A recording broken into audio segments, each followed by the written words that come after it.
Be prepared by Ruskin Bond. Be prepared. That is the Boy Scout motto. But I never seem to be well prepared for anything, be it an exam or a journey. So, how did I survive as a Boy Scout? It seems a rumor had gone around the junior school that I was a good cook. I had never cooked anything in my life, but I had spent a lot of time in the tuck shop making suggestions to and encouraging Chimpu, the tuck shop owner, to make more and better samosas, jalebis, tikkis, and pakoras.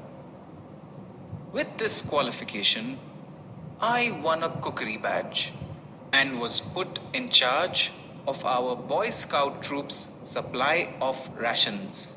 There were about 20 of us in our troop. During the summer break, our scoutmaster, Mr. Oliver, took us on a camping expedition to a mountain a few miles outside Shimla. The first night, we were put to work, peeling potatoes, skinning onions, shelling peas, and pounding masalas. When the ingredients were ready, I was asked what should be done with them. Put everything in that big dekchi, I ordered. Pour half a tin of ghee over the lot, add some nettle leaves, and cook for half an hour. When this was done, everyone had a taste and agreed that the dish lacked something. More salt, I suggested. But the dish still lacked something. Add a cup of sugar, I ordered, and a bottle of tomato sauce. The dish was a great success. Even Mr. Oliver, who had no idea what had gone into it, enjoyed it. What's this called? He asked.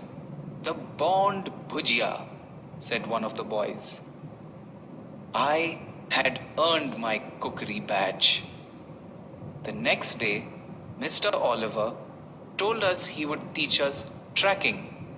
Taking a half-hour head start, he walked into the forest, leaving a trail of broken twigs, pine cones, and chestnuts behind him. We were to follow the trail until we found him. Unfortunately, we were not very good trackers.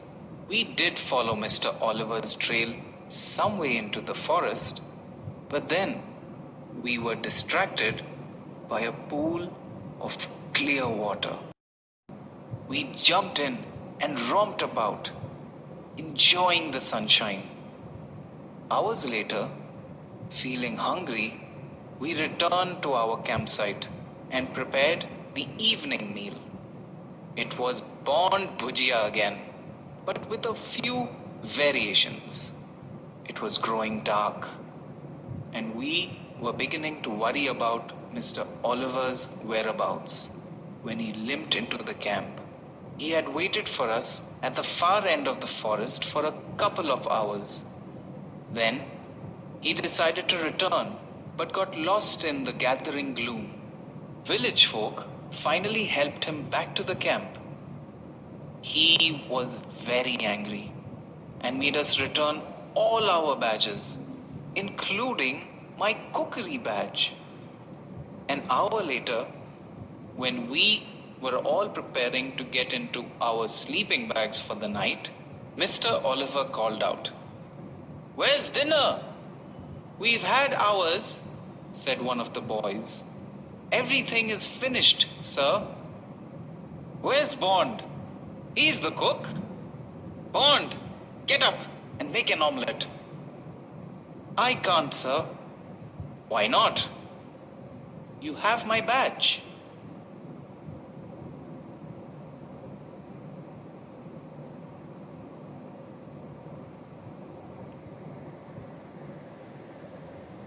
"Not allowed to cook without it. Scout rule, sir."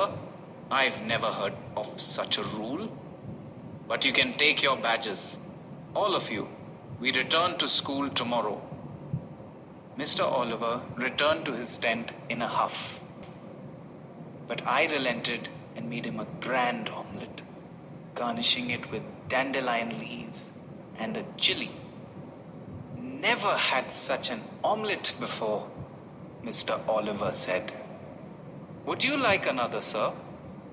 Tomorrow, Bond, tomorrow. We'll breakfast early tomorrow. But we had to break up our camp in the early hours of the next morning. A bear had wandered into our camp, entered the tent where our stores were kept, and created havoc with all our provisions, even rolling our biggest dekchi down the hillside. In the confusion and uproar that followed, the bear entered Mr. Oliver's tent. Our scoutmaster was already outside, fortunately, and came out entangled in his dressing gown. It then made off towards the forest, a comical sight in its borrowed clothes. And though we were a troop of brave little scouts, we thought it better to let the bear keep its gown.